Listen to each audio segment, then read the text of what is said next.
Magandang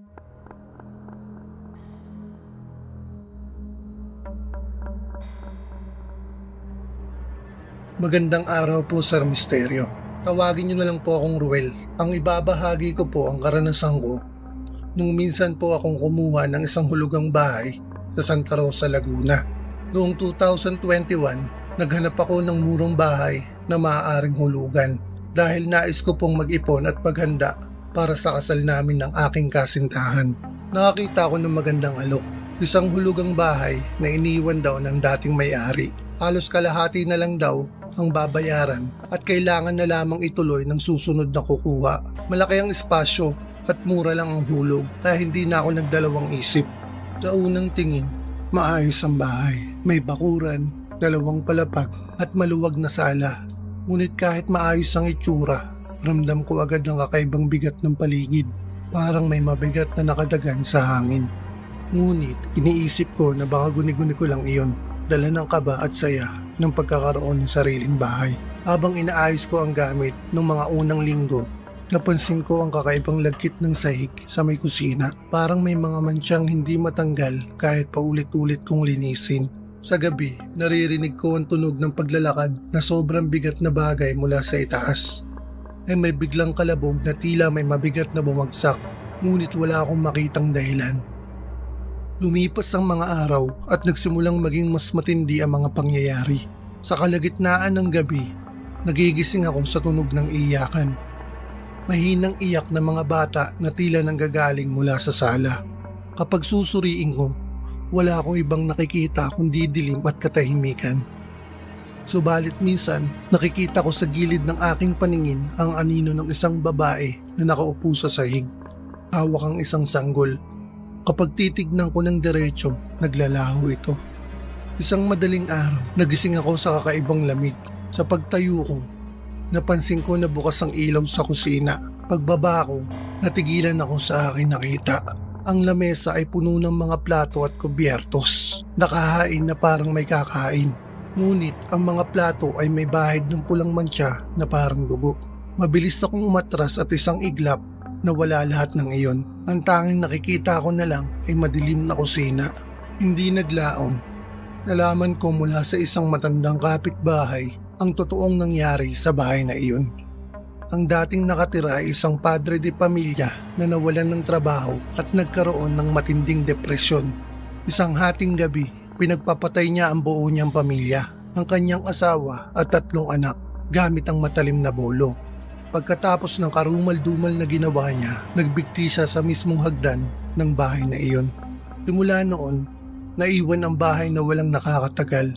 Lahat ng nagtangkang tumira ay agad umalis. Matapos makaranas ng parehong kababalagan, iyakan ng mga bata, mga yapak sa gabi, bigla ang pagbukas ng ilaw at presensya ng isang lalaking nakatayo sa hagdan, nakabitin ng liig at parang nakamasid. Isang gabi bago ako tuluyang umalis, napanaginipan ko ang buong pangyayari. Nakita ko ang ama habang isa-isang pinapaslang ang kanyang pamilya. Pagdilat ko ng mata, basang-basa ng pawis ang katawan ko. At sa mismong paanan ng kama, nakita ko ang aninong nakabitin, dahan-dahang umiindayog habang nakatuon sa akin ang kanyang walang buhay na mga mata. Hindi ko na hinintay pang lumala. Kinabukasan, iniwan ko ang bahay at hindi na muling binalikan. Hanggang ngayon, tuwing nadadaan ako sa lugar na iyon, hindi ko maiwasang mapatingin sa bahay na ngayon nananatiling bakante. Tahimik ito mula sa labas, ngunit sa tuwing masisilayan ko, parang may mga matang nakasilip mula sa mga bintana, nag-aabang ng susunod na lilipat. Hanggang dito na lang po ang kwento ko, Sir Misteryo. God bless po, more powers po sa channel nyo.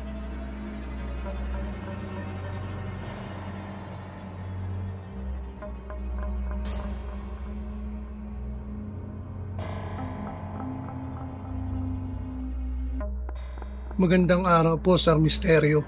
Ako po si Carlos, Tubong Cavite. Isa akong seaman na tuwing uuwi ako ng Pilipinas ay madalas akong maghanap ng pansamantalang tirahan habang naghihintay ng susunod kong sakay. Noong 2019, nakahanap ako ng paupahan sa Maynila na malapit sa pier. Luma na ang gusali, gawa sa konkreto ang ibaba at kahoy ang itaas. Nakapanghihinayang man dahil halatang pinagdaanan na ng panahon, Mura ang renta at sapat na para sa isang gaya kong palandali ang nakikituloy. Inalok ako ng caretaker ng isang bakanting kwarto sa ikalawang palapag. Maliit lang ito, isang kama, isang lamesa at isang aparador. Mababa ang kisame at may bintanang kahoy na may sirang salamin. Sa isip ko, sapat na iyon. Hindi ko na rin inisip kung bakit tila pinili pa rin nilang alukin sa halip na iba pang mas maayos na silid. Unang gabi ko pa lang, nakaranas na ako ng kababalaghan. Bandang hating gabi, nagising ako dahil may narinig akong mabigat at mabagal na paghinga mula sa kwarto. Hindi ito gawa ng hangin, hindi rin ng kapitbahay. Ang tunog ay malapit, para bang may tao sa mismong tabi ng aking kama. Pagmulat ko ng mata, wala akong ibang nakita, kundi dilim lang. Sumunod na mga gabi, naging mas lantad ang presensya. Habang nakahiga ako, naririnig ko ang mabigat na yabag na nagmumula sa sulok ng kwarto. Unti-unting papalapit sa aking kama. Ramdam ko ang bigat sa hangin, parang may hindi nakikitang kasama. Biglang lulubog ang dulo ng kama na para bang may nakaupo. Pag sinubukan kong lingunin, wala akong nakikita. Pero ramdam ng katawan ko ang bigat at malamig na presensya. Isang madaling araw, nagising ako nang maramdaman kong may malamig na hangin na lumampi sa leeg ko. Kasunod noon, malinaw kong naramdaman ng paghinga ng isang hindi nakikitang nilalang sa mismong tenga ko. Hindi ko alam kung paano ako nakagalaw, pero mabilis akong bumangon at binuksan ang ilaw. Wala akong inabutan, ngunit bukas na ang bintanang isinara ko bago matulog. Hindi ko na kinaya ang pressure ng gabi-gabing presensya. Palaging mabigat ang pakiramdam sa loob ng silid at laging may kasabay akong humihinga o gumagalaw kahit na nag-iisa ako. Sa bawat araw na lumilipas, lalo akong pinangingibabawan ng takot at pakiramdam na hindi ako nag-iisa. Sa huli, nalaman ko mula sa mga matagal nang nakatira doon na may dating umuupa sa kwartong iyon, isang lalaking piniling wakasan ng kanyang buhay sa mismong kama na tinutulugan ko. At simula noon, walang tumagal na umupa roon. Lahat ay umalis matapos makaranas ng kakaibang presensya. Bago ako tuluyang umalis, isang linggo matapos akong lumipat, tumingin ako sa kama at ramdam kong may nakaupo pa rin sa gilid nito. Nakamasid habang nag-iimpake ako. Hindi ko na inantay pang lumalim ang gabi. Hanggang ngayon, dala ko pa rin ang bigat ng alaala ng kwartong iyon. Para bang kahit saan ako magpunta, dala ko ang malamig na hangin humahaplos sa leeg ko at ang bigat ng presensyang hindi ko nakikita. Hanggang dito na lang po ang kwento ko, Sir Misteryo. Maraming salamat po at sana po magustuhan nyo at ibahagi sa inyong channel.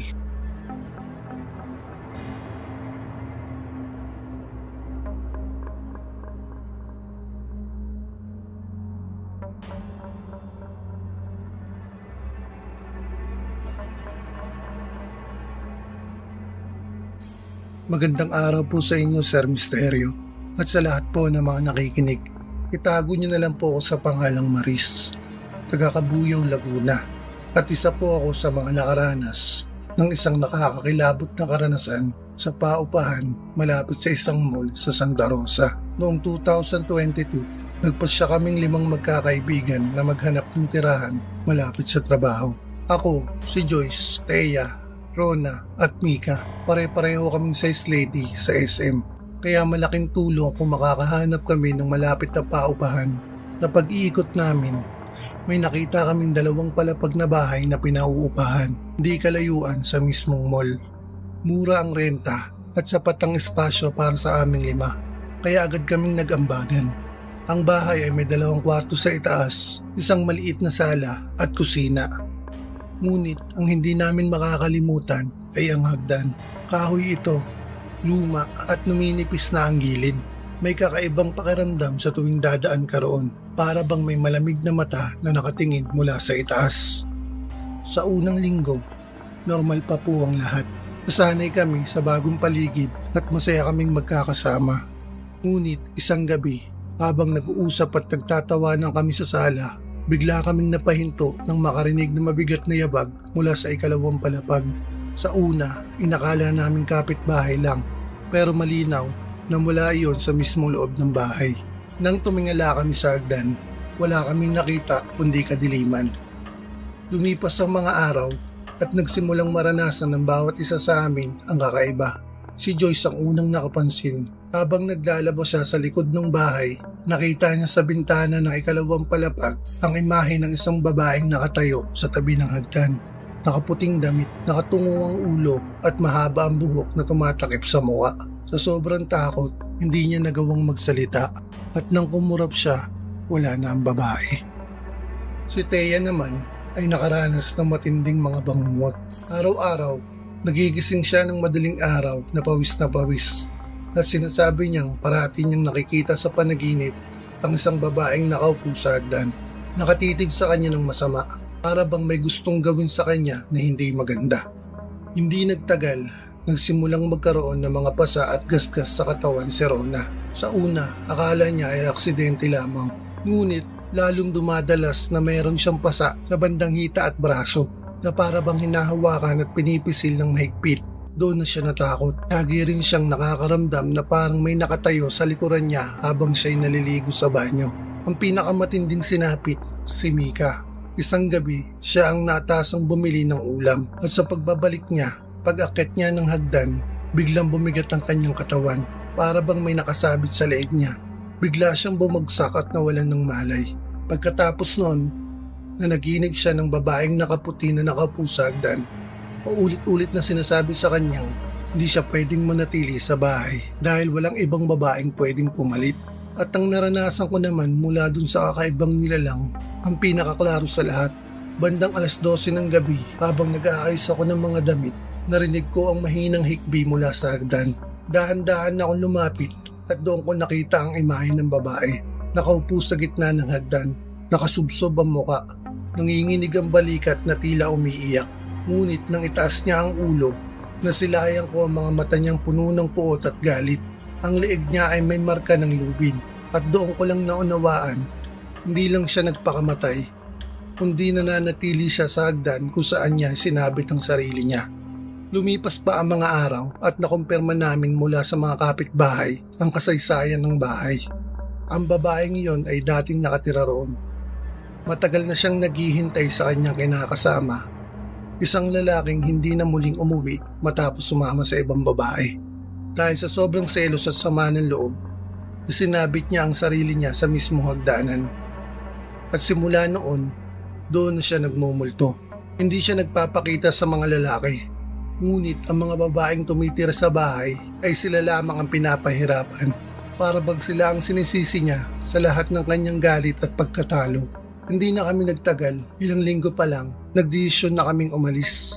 Lahat kami ay may iniwang marka ng karanasan, bangungot, pasa, sugat at hindi maalis na takot sa imahe ng babaeng nag-aabang sa hagdan.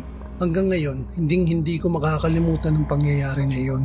Kaya mas pinili na lang namin na mag-uwian kaysa maghanap pa ng bagong paupahan. Hanggang dito na lang po ang kwento ko, Sir Misteryo. Maraming salamat po sa pagbabasa at sana po may bahagi niyo po sa channel niyo.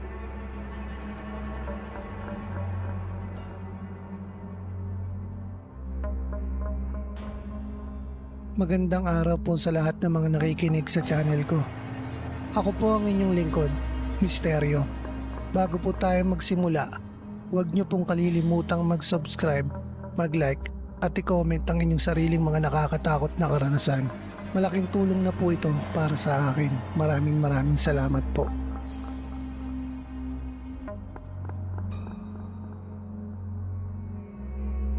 Magandang gabi po, Sir Misteryo. At sa lahat ng mga nakikinig, isa po ako sa mga tahimik na nakikinig sa channel nyo. At ngayon lang ako naglakas loob magpadala ng kwento. Hindi ko akalaing mangyayari sa amin ang mga bagay na dati akala ko gawa-gawa lang ng matatanda. Ako nga pala si Ramil, mula sa San Jose, Nueva Ecija. Taong 2022 nang mangyari ito. Nakatira kami ng asawa kong si Lani sa isang paupahan dito sa San Jose. Buntis siya noon, 7 buwan na, at madalas kong naiiwan sa bahay dahil sa trabaho ko sa bayan. Tahimik naman ang lugar, 5 pinto lang ang paupahan at karamihan sa mga tenant ay mga mag-asawang bagong lipat din. Sa simula, wala namang kakaiba, pero may isa kaming kapitbahay na matandang babae, si Aling Dory. Tahimik palaging nakaputi at bihirang lumabas sa araw. Nakikita ko lamang siya tuwing hating gabi. Nagwawalis o minsan nakaupo lang sa labas ng pinto niya. Nakatingin sa bahay namin. Hindi ko na lang pinapansin dahil pangkaraniwan lang naman iyon sa mga matatanda. Isang gabi, habang nasa trabaho ako, tumawag si Lani. Mahina ang boses niya, nanginginig, at ang sabi niya, may kumakaluskus daw sa bubong. Akala niya pusa lang. Pero nang sumilip siya sa bintana, nakita niyang parang may dalawang paa na nakalaylay sa gilid ng bubong namin. Maitim, mahaba ang kuko at may tumutulong likido na parang laway. Hindi na siya nakatulog magdamag. Pag-uwi ko kinabukasan, napansin kong malamig ang paligid ng bahay kahit tirik ang araw. May amoy na parang panis na karne sa may likod bahay. Pagtingin ko, may mga bakas ng paa sa lupa. Animoy wala siyang tsinelas pero sobrang laki parang sa tao. Kinagabihan, hindi ako pumasok. Naglagay ako ng bawang at asin sa mga bintana. Gaya ng sabi ng nanay ko. Matapos ang ilang oras, mga bandang 12:00, narinig kong parang may humahaplos sa bubong. Sumilip ako sa maliit na butas sa kisame at nakita kong may aninong gumagalaw. Mabagal, parang gumagapang. Hindi ito sa pusa o sa daga. Malalaki ang galaw at may tunog ng pakalmot. Maya-maya narinig ko si Lani na umuungol sa kama. Nang lapitan ko, nanginginig siya. Pawis na pawis at sabi niya, parang may malamig na hangin na dumadampi sa tiyan niya. Niyakap ko siya pero sa sulok ng mata ko, parang may aninong dumaan sa bintana. Mabilis, kulay itim at may mahahabang daliri. Kinabukasan, lumapit ako sa may-ari ng paupahan. Ang sabi niya, dati raw may nakatira sa unit sa dulo na biglang nawala. Ang chismis, anak daw ni Aling Dory yun at buntis din.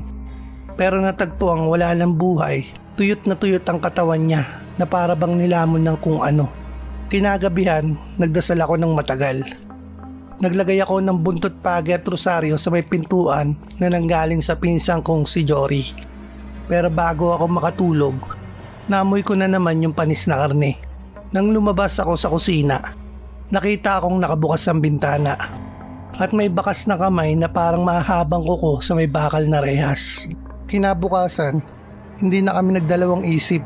Nilipat ko si Lani sa bahay ng kapatid niya sa bayan. Pagbalik ko para kunin ang gamit, nakita ko si Aling Dory ay nakatayo sa tapat ng bakanting unit. Nakangiti. Ang mga mata niya mapula at may bakas ng dugo sa gilid ng mga labi. Simula noon, hindi na ako bumalik sa paupahang yon. Ilang linggo ang lumipas, nalaman kong yung sumunod na umupa sa unit namin, buntis din daw. Biglang umalis kinabukasan dahil may nakita raw siyang nilalang na nakadungaw sa bubong, nakangiti at may dila na abot hanggang dibdib. Hanggang ngayon tuwing maririnig ko ang tunog ng kaluskos sa bubong tuwing gabi, napapaisip ako kung nakasunod ba sa amin si Aling Dory o may bago na naman siyang binabantayan.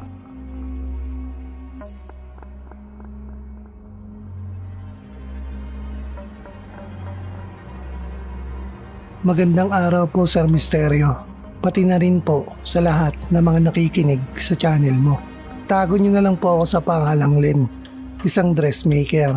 Noon pa man, mahilig na akong makinig sa mga kwento niyong tungkol sa kababalaghan. Pero hindi ko akalain na mararanasan ko rin mismo yung mga bagay na dati napapakinggan ko lang sa radyo. Noong 2021, naglipat kami ng anak ko sa isang paupahan sa Angeles City. Maganda naman, bagong pintura, malinis at mura pa. May 6 na unit doon at kami lang ang tumira sa dulo. Sa unang linggo, wala namang kakaiba. Pero habang tumatagal, napapansin kong tuwing 10:00 ng gabi, parang may naglalakad sa labas ng unit namin, suot ang tsinelas na lumalangit-ngit. Pagbukas ko ng pinto, wala naman. Nagising ako sa tunog ng gripo sa lababo. Pagbukas ko ng ilaw sa kusina, bukas nga ang gripo. Umaagos ang tubig. Pero ang nakakakilabot, may bakas ng basang paa papunta sa kwarto ng anak ko. Nang sinundan ko, tumigil sa mismong tapat ng kama niya. Pagtingin ko sa anak ko, mahimbing pa rin ng tulog. Kinabukasan, kinausap ko yung landlord. Ang sabi niya, Baka daw daga lang o sira ang tubo. Pero nung tinanong ko kung may nakatira dati sa unit namin, bigla siyang natahimik. Paglaon, umamin din siya. May mag-asawang nakatira daw doon dati at ang babae nalunod sa banyo ilang taon na ang nakakalipas. Hindi lang alam ng may-ari kung may kinalaman ng asawang lalaki sa pagkamatay nito dahil imposible nga naman na merong taong malunod sa batya o sa isang timba sa banyo nila. Mula noon, tuwing gabi bago ako matulog, lagi akong may naririnig na babae na kumakanta sa lababo. Mahina, parang lalabay. Isang beses sinubukan kong i-record gamit ang cellphone, pero pag playback ko, puro static lang. Hanggang sa isang gabi, pag uwi ko galing trabaho, nakita kong bukas ang pinto namin. Akala ko nanakawan kami. Pero nang pumasok ako, lahat ng gamit nasa ayos. Ang kakaiba, may basang tuwalya na nakasampay sa upuan. Samantalang umalis akong tuyo ang lahat. Kinabukasan, nagdesisyon na akong lumipat. Pero bago ako umalis, nagpasalamat ako ng mahina sa hangin. Sabi ko, salamat sa pagpapatira sa amin.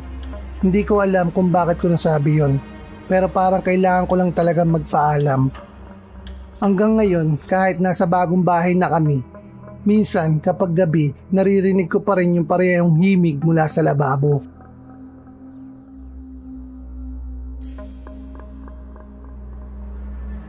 Magandang gabi po sa lahat ng mga nakikinig. At sa inyo rin, Sir Misteryo. Tawagin niyo na lang po akong JC, isang graphic artist. At gusto ko pong ibahagi ang naging karanasan ko noong nangungupahan pa ako sa San Pedro, Laguna. Hindi ko po alam kung anong klaseng nilalang o kaluluwa ang nandoon, pero sigurado akong may hindi normal sa paupang yun.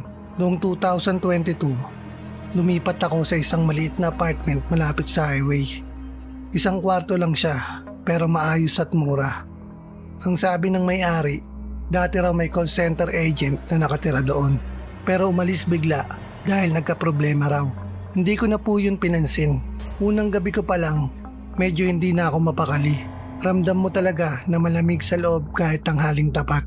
Akala ko aircon lang ng katabi kong unit, pero sa tuwing papatayin ko ang ilaw sa gabi, palaging may naririnig akong tunog ng paa sa kisame. Mabigat, mabagal, para itong naglalakad. Isang gabi, habang nag-e-edit ako ng video sa laptop, napansin kong gumagalaw yung kortina kahit sarado lahat ng bintana. Pagtingin ko sa salamin ng cabinet, may anino ng taong nakatayo sa likod ko. Tumayo ako agad. Binuksan ko ang ilaw pero wala naman. Kinabukasan, nagkwento ako sa kapitbahay kong si Ate Maylin. Ang sabi niya, may nangyari raw doon dati. Yung dating tenant, lalaki, nagpakamatay matapos makipaghiwalay sa girlfriend. Binitin niya daw ang sarili niya gamit ang kable na extension cord. Simula nang malaman ko yon, mas lalo kong naramdaman na parang may bantay sa bawat galaw ko. Gabi-gabi, may naririnig akong pagkatok sa pinto. Minsan, 3 beses lang. Minsan, parang may humihila sa doorknob. Pinilit kong magtagal pa ng 1 linggo, Sir Misteryo. Pero nung isang gabi habang natutulog ako, bigla akong nagising sa tunog ng taong parang umuungol sa may tenga ko. Pagdilat ko, may lalaki sa gilid ng kama. Nakabitin ng leeg, umiikot yung katawan, parang dinadala ng hangin. Napatakbo ako palabas. Hindi na ako bumalik kahit kunin yung mga gamit ko. Ilang araw matapos yon, pinasara daw ng may-ari yung unit dahil sunod-sunod na nagre-reklamo ang mga bagong tenant. Pareho lahat ng karanasan ko. Hanggang ngayon kapag nadadaan ako sa dati kong tinitirhan, sarado pa rin yung unit pero may ilaw pa rin na nakasindi tuwing gabi.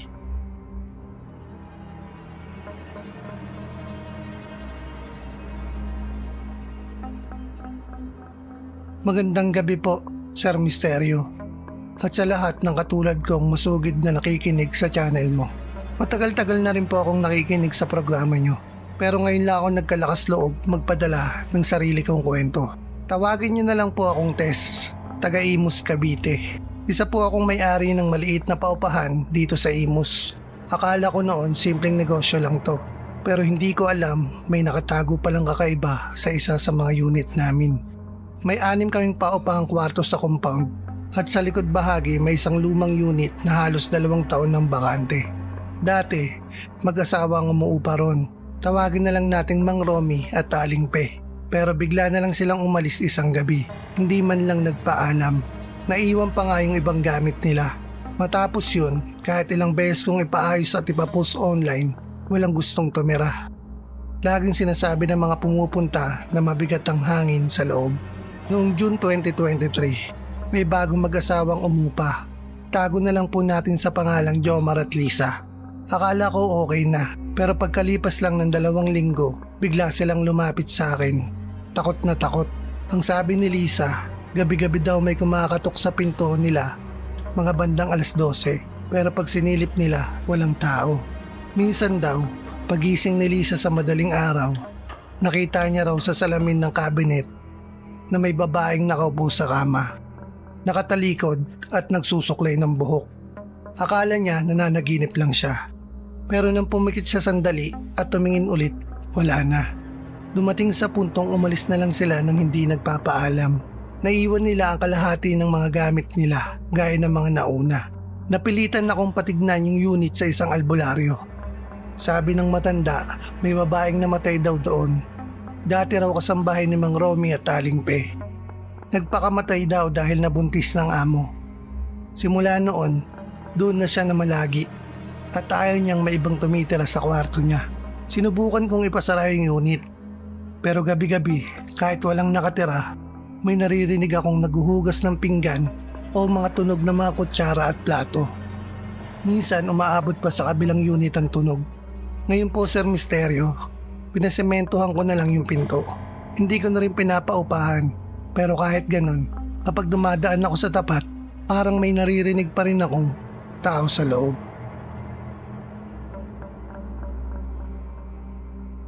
Magandang araw po sa lahat na nakikinig at sa inyo rin Sir Misteryo.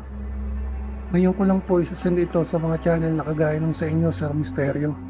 Sana po maibahagi niyo ang istorya ko. Palitan niyo na lang po ang pangalan ko para sa privacy. Noong 2021, lumipat kami ng asawa kong si Mira. Hindi niya tunay na pangalan. Sa isang paupahan sa Maynila. Malapit kasi sa trabaho ko sa palengke at mura ang renta. Sa una, maayos naman ang lahat. Malinis ang unit at hindi rin maingay ang paligid. Pero pagkalipas ng ilang linggo, may mga nangyayaring hindi ko maipaliwanag. Tuwing madaling araw, habang mahimbing kaming natutulog, bigla kaming nagigising dahil may naririnig na mahina pero malinaw na iyak ng sanggol mula sa banyo. Una, iniisip ko na baka may bata lang nakapitbahay. Pero tuwing titignan ko ang labas, lahat ng mga unit ay sarado at walang ingay. Ang mas nakakapagtaka, mismong galing sa loob ng CR namin yung tunog. Isang gabi, naisipan kong antayin. 2:00 ng madaling araw, nakaupo ako sa kama at nang magsimula na naman ang iyakan, agad kong binuksan ang ilaw at lumapit sa banyo. Pagbukas ko ng pinto, biglang bumugso ang malamig na hangin na parang galing sa loob ng freezer. Wala naman akong nakita, pero ramdam ko na hindi kami nag-iisa. Kinabukasan, hindi ko na natiis at kinausap ko ang landlady. Una, parang ayaw niya magsalita. Pero kalaunan, sinabi niya, "Sir, bago po naging paupahan yan, ginamit po ng pasekreto ang lugar na yan sa mga ayaw magkaanak. Madalas sa CR ginagawa ang pagtanggal. Kaya hanggang ngayon, minsan may naririnig daw na umiiyak." Parang binuhusan ako ng malamig na tubig, Sir Misteryo. Hindi ko na sinabi kay Mira ang buong detalye, pero napansin kong siya mismo hindi mapakali. Isang gabi, umiiyak siya nagsabi na habang nasa banyo raw siya, may kumatok na mahina sa dingding, kasabay ng iyak ng sanggol. Pagkaraan ng ilang araw, hindi na kami nagdalawang isip. Lumipat na kami ng ibang tirahan. Hanggang ngayon, tuwing naaalala ko yun, parang naririnig ko pa rin sa tenga ko yung iyak ng isang sanggol na hindi ko nakikita.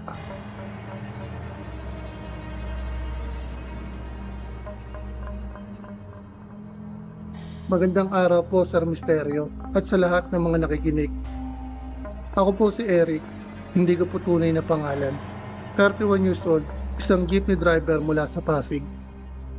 Matagal ko nang gustong ibahagi itong naranasan ko noong nangupahan kami ng misis ko sa Mandaluyong.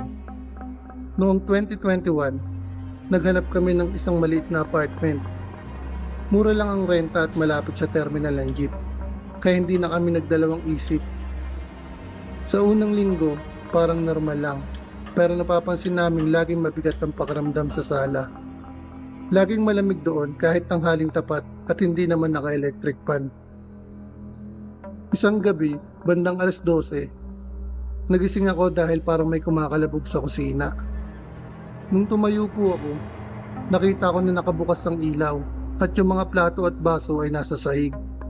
Nagkalat po ito, Sir Misteryo. Samantalang bago kami matulog, nakatabi na lahat ng iyon. Naisip ko baka may daga, pero paano mababagsak ang mga plato at baso kung sarado lahat ng cabinet? Kinabukasan, tinanong ko ang kapitbahay ko tungkol sa unit na inuupahan namin. Ang sagot niya, "Ay sir, di niyo ba alam? Diyan po namatay yung dating nangungupahan. Mag-isa lang siya. Nahulog daw sa hagdan ng kusina, nabagok ang ulo at 3 araw bago nakita yung bangkay." Doon ko naisip kung bakit sa kusina nagsisimula lahat ng ingay at kababalaghan.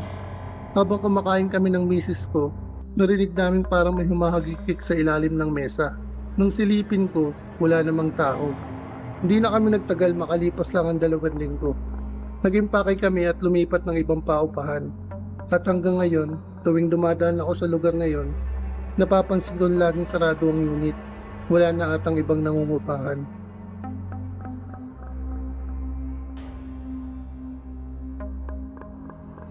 Magandang gabi po sa inyo, Sir Misterio, at sa lahat po na nakikinig. Ako po si Cynthia, 39 years old, isang mananahin mula sa Laguna. May kukwento po ako tungkol sa naranasan ko sa dati naming inuupahan. Noong 2018, lumipat kami ng mister ko at 2 anak sa isang paupahan sa San Pedro.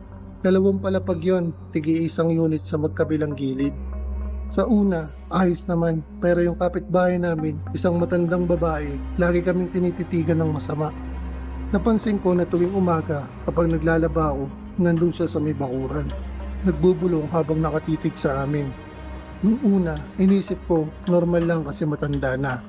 Pero dumating yung punto na halos araw-araw, may kakaiba na sa bahay namin. Yung anak ko, biglang nilagnat ng mataas at hindi may paliwanag ng doktor. Yung mister ko naman, lagi raw binabangungot at parang may nakadagan sa dibdib niya. Ako mismo, nakakita ng mga pakpak ng manok at piraso ng buhok na nakatali sa harap ng pintuan namin. Isang gabi, habang nakupo kami sa sala, bigla na lang nag-crack yung salamin ng bintana na parang binato, pero wala namang tao sa labas. Kinabukasan, nagpunta ako sa barangay. Ang sabi ng isa sa mga kapitbahay, kilala raw talaga yung matandang yun. Marami raw dating nagkasakit at nagkaproblema kapag katabi niya sa paupahan. Manggagamot daw siya noon, pero naging masama na ang ginagawa. Hindi na kami nagtagal, lumipat kami agad, at doon biglang gumaling yung anak ko na parang walang nangyari. Hanggang ngayon, naiisip ko, kung hindi kami umalis agad, baka may mas masama pang nangyari sa amin.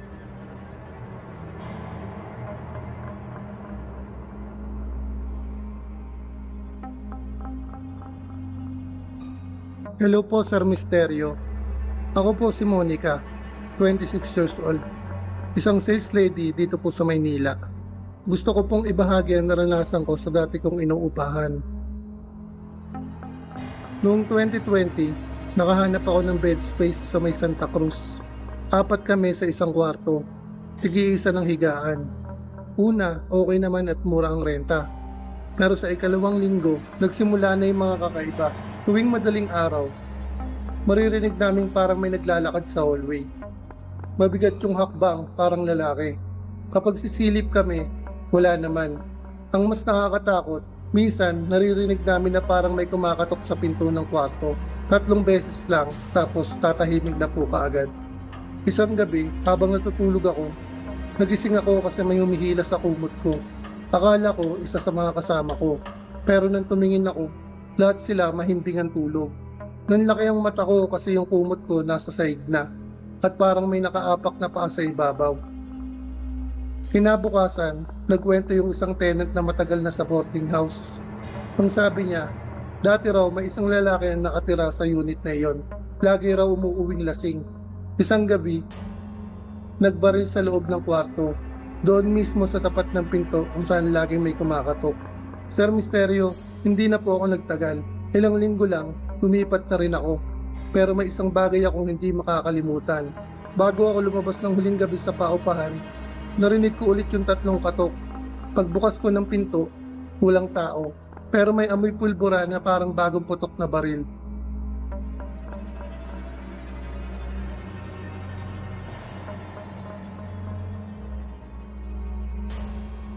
Magandang araw po, Sir Misterio, at sa lahat ng mga nakikinig. Ako po si Joel, 28 years old, isang delivery rider mula sa Bulacan. Gusto ko pong ibahagi ang naranasan ko sa dati kong inuupahan. Noong 2021, nagrenta ako ng maliit na kwarto sa isang compound sa Malolos. Maayos naman at mura ang renta, pero may kakaiba talaga sa kapitbahay ko. Kasi yung katabing unit namin, doon nakatira ang isang pamilya na may sariling purinarya. Sa una, normal lang, tahimik sila. Halos hindi lumalabas. Pero tuwing hating gabi, laging may dumadating na sasakyan at may binubuhat sila papasok sa bahay nila. Alam ko namang trabaho nila yon, pero nakakatakot pa rin isipin na bangkay ang dala-dala nila tuwing madaling araw. Isang gabi, bandang alauna, habang natutulog ako, may narinig akong naiyak na babae mula sa kabilang unit. Naisip ko na baka pamilya ng namatayan. Pero nang kinaumagahan, tinanong ko yung landlady kung may burol kagabi. Ang sabi niya, wala raw. Tahimik daw ang kapitbahay. Minsan naman, habang kumakain ako ng hapunan, biglang may kumatok sa pinto ko. Pagbukas ko, may babaeng nakaitim. Umiiyak at humihingi ng tubig. Binigyan ko siya ng baso. Paglingon ko saglit para kumuha ng upuan, bigla siyang nawala. Nalaman ko kinabukasan, yung babae raw ay kamag-anak ng isang bangkay na tinurn over sa purinarya 2 linggo bago pa lang ako lumipat. Yung pinakamatindi, isang madaling araw, nagising ako kasi may malamig na hangin at amoy formalin sa loob ng kwarto ko. Nung silipin ko sa bintana, nakita kong may kabaong sa may garahe ng kapitbahay namin. Ang hindi ko makakalimutan, sarado ang kabaong, pero malinaw kong nakikitang gumagalaw ang takip na parang may kumakalmot mula sa loob. Ilang araw lang, nagpaalam na ako sa landlady. Hindi ko na kaya. Simula noon, sinasabi ko na sa sarili ko, kahit gaano kamura, hindi na ako titira malapit sa purinarya.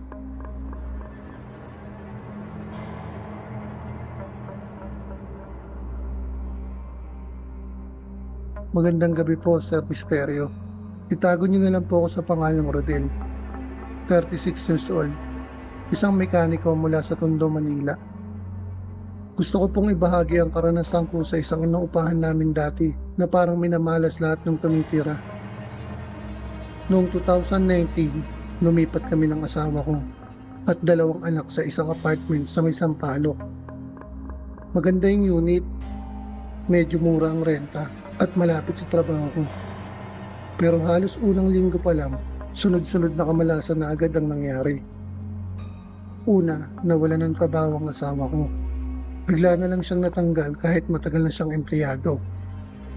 Pagkatapos nun, nagkasakit ng malala ang bunso naming anak at hindi malaman ng doktor kung ano ang dahilan. Ako naman, ilang beses na aksidente sa trabaho. Nadudulas, nasisira ang gamit at natatamaan ng bakal.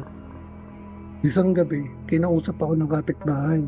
Ang sabi niya, alam mo sir, lahat ng nakatira dyan sa unit niyo, lagi may namalas. Yung nauna sa inyo, nalugi raw sa negosyo. Yung sumunod, naghiwalay ang mag-asawa. Yung bago kayo, namatayan ng anak. Hindi talaga itong matagal lang kahit sinong umuupa dyan. Noong una, akala ko chismis lang. Pero isang gabi, habang natutulog kami, nagising ako kasi parang may mabigat na nakadagan sa dibdib ko. Hindi ako makagalaw, hindi makasigaw. Sa sulok ng kwarto, may nakita akong anino na nakatayo. Matangkad at nakatitig lang sa amin. Nang magdasal ako sa isip, bigla itong naglaho. Doon na ako naniwala na may kakaiba sa unit ngayon. Ilang linggo lang, nagdesisyon kaming lumipat. At doon, biglang gumaan ang lahat. Nagkatrabaho ulit ang asawa ko, gumaling ang anak ko, at naging maayos na ulit ang takbo ng buhay namin. Kaya masasabi ko, hindi lahat ng mura at magandang paupahan ay swerte. Minsan, may dala itong malas na hindi mo agad nakikita.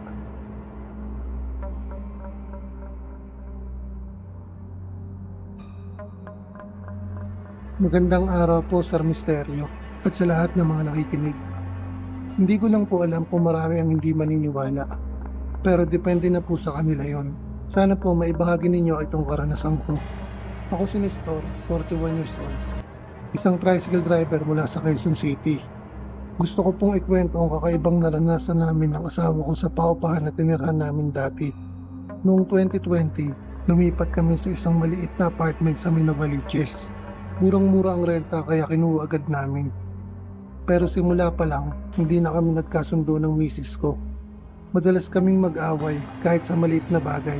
Parang laging mainit ang ulo sa akin ng asawa ko na hindi naman dating ugali ng asawa ko. Isang gabi habang nag-aaway kami, biglang lumamig ng sobrang paligid.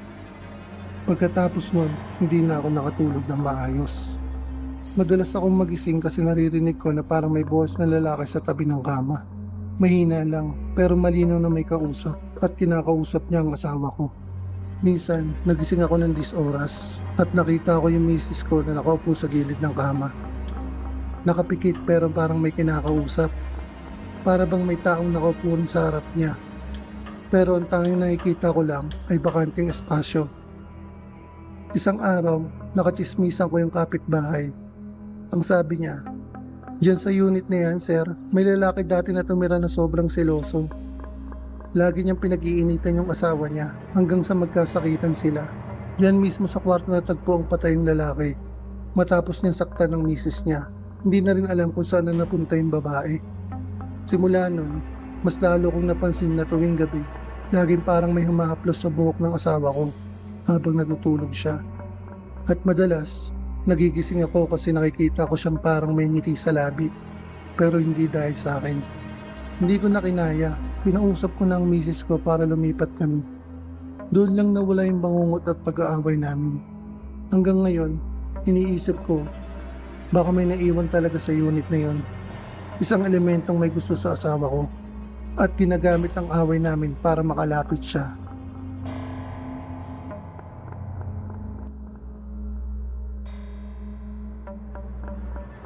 Magandang araw po, Sir Misteryo, at sa lahat ng mga nakikinig. Medyo maselan po itong ikakwento ko, kaya mas maigi po na palitan niyo na lang po ang pangalan ko at ang pangalan ng asawa ko. Itago niyo na lang po ako sa pangalang Ray, 33 years old, isang construction worker dito sa Cavite. Ang asawa ko naman ay itago na lang sa pangalang Lisa. Noong 2021, lumipat kami sa isang paupahan sa Bacoor. Mura lang ang renta, maayos ang lugar, kaya akala namin swerte. Pero makalipas lang ang ilang linggo, napansin ko na parang laging pagod si Lisa. Sumasakit daw ang katawan niya araw-araw kahit wala namang mabigat na ginagawa. Isang gabi, nagising ako kasi parang may tao na humahaplos sa kanya habang natutulog. Una, inisip ko na baka nananaginip lang kasi umiiyak siya habang nakapikit. Pero bigla siyang umungol na parang nahihirapan. Pilit kong ginising pero para siyang nakadikit sa kama. Sobrang bigat ng katawan niya na parang may nakadagan. Nang dasalan ko siya at hawakan ng noo, bigla siyang napaungol ng malakas at doon lang siya nagising. Kinabukasan, umiiyak siyang nagkwento sa akin. Ilang gabi na raw siyang nananaginip na may lalaking dumadagad sa kanya. Hindi niya makita ang muka pero ramdam niya ang bigat, ang hininga at yung pakiramdam na parang may gumagawa sa kanya ng hindi maganda. Ang mas masakit, gising daw siya minsan habang nangyayari yon, pero hindi siya makagalaw at di rin makasigaw. Hindi na ako mapakali. Dinala ko si Lisa sa isang kilalang albularyo sa Imus. Pagdating doon, pinahawak siya ng krus at pinainom ng tubig na may dasal. Pagkatapos, tahimik lang ang albularyo at tinitigan si Lisa na parang may nakikita sa kanya. Ang sabi ng albularyo, "May nakadikit sa asawa mo. Hindi ito basta multo. Isa itong maligno. Isang nilalang na nambibiktima ng babae. Kapag madalas nag-aaway ang mag-asawa o mahina ang loob ng babae, mas madali silang pasukin at gawin niyang laruan. Nanindig ang balahibo ko sa narinig ko, kaya gumawa siya ng orasyon. Binigyan si Lisa ng pulang panyo na may dasal at pinayuhan kaming huwag nang bumalik sa paupahan dahil iyon daw ang lugar kung saan nakakapit ang maligno. Hindi na kami nagdalawang isip. Umalis kami agad at lumipat sa ibang tirahan. Doon nawala ang mga bangungot ni Lisa at bumalik sa normal ang tulog niya. Hanggang ngayon, hindi ko malimutan ang sinabi ng albularyo na may mga nilalang talagang nabubuhay para pagsamantalahan ng kahinaan ng tao. At sa tingin ko, muntik nang tuluyang mapahamak ang asawa ko kung hindi kami agad umalis.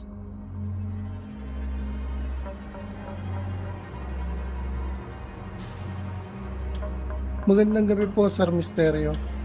At sa lahat po na nakikinig, itago niyo na lang po ako sa pangalang Lisa, 34 years old, isang guro dito sa Caloocan. Gusto ko pong ibahagi ang nakakatindig balahibong karanasan ko sa isang paupahan na tinitirhan ko noon. Noong 2019, lumipat ako sa isang maliit na apartment. Maganda siya at mura ang renta kaya hindi na ako nagdalawang isip kahit medyo luma na yung building. Sabi ng landlady, dati raw isang pamilyang nakatira doon pero bigla raw umalis nang hindi nagpapaalam. Hindi ko na pinansin dahil kailangan ko lang naman talaga ng matutuluyan malapit sa school. Unang linggo pa lang, may mga kakaiba na ako napapansin. Gabi-gabi, mga bandang 2:00, lagi may kalabog mula sa itaas ng kisame. Ang problema, ako lang ang nakatira sa unit at walang second floor yung inuupahan. Iniisip ko baka pusa lang, pero masyado itong mabigat para sa pusa. Isang madaling araw, habang nagkakape ako, napansin kong nakabukas ang pintuan ng maliit na bodega sa gilid ng kusina. Hindi ko naman yung binubuksan dahil puno ng lumang gamit at amoy lumot. Nang silipin ko, may nakita akong kahoy na upuan, nakatumba, at parang may mga bakas ng paa sa saig. Basang-basa po ito na parang bagong yapak. Pinilit kong huwag isipin, pero isang gabi, habang nag-aayos ako ng lesson plan, narinig kong may boses ng batang tumatawag. Mula iyon sa loob ng bodega. Nalamig ako kasi alam kong wala akong kasama. Nang tignan ko ulit ang pinto, bahagya itong gumagalaw na para bang may kumakaway sa loob. Doon na ako kinabahan. Kinausap ko yung landlady kinabukasan. Doon niya ikinuwento na yung huling nakatira sa unit ay isang mag-ina. Yung bata raw, 5 taong gulang. Nalunod sa timba ng tubig habang naglalaro. Pagkatapos noon, umalis bigla yung ina at hindi na bumalik. Doon ko naintindihan kung bakit gabi-gabi akong tinatawag. Hindi ko na hinintay pang lumala. Umalis ako agad at lumipat ng ibang paupahan. Hanggang ngayon, tuwing dumadaan ako sa kalye na yon, hindi ko maiwasang mapatingin sa bintana ng dati kong unit. At minsan, may nakikita pa rin akong anino ng batang nakadungaw. Salamat po at sana magsilbing babala ito sa mga nagbabalak magrenta.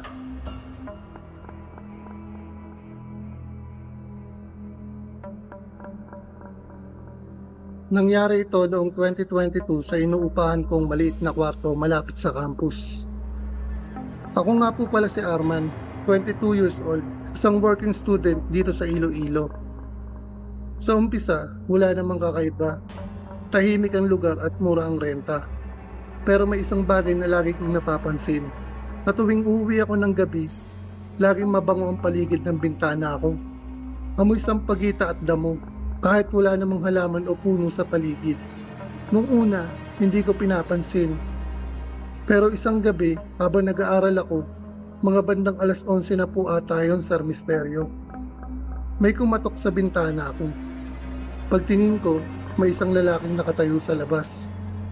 Maputi ang balat, matangkad, at sobrang gwapo po niya. Parang artista. Nakaputing polo at nakangiti. Hindi ko po mabuksan ang bintana kasi parang natulala ako sa titig niya. Ngunit sa isang iglap, bigla siyang nawala. Kinabukasan, kinuwento ko sa landlady. Bigla siyang natahimik at sinabing, "Ay, ikaw na rin pala nakakita." Sabi kasi ng iba, may engkanto raw na naninirahan sa dating puno ng Nara sa mismo kinatatayuan ng apartment na ito. Kaya kapag gabi, nagpapakita siya lalo na sa mga bagong lipat. Simula noon, halos gabi-gabi, naaamoy ko ulit yung pabango ng sampagita. At minsan, nararamdaman ko may nakatingin habang natutulog ako. Hindi ko naman na siya nakitang muli, pero tuwing madaling araw, laging basa ang sahig malapit sa bintana. Parang may tumapak na paa mula sa damuhan kahit semento naman ang paligid. Lumipat na po ako makalipas ang 2 buwan, pero hanggang ngayon, kapag naaamoy ko ang sampaghita, kahit saan, kinikilabutan pa rin ako at naaalala ko yung matangkad na lalaking nakangiti sa labas ng paupahan.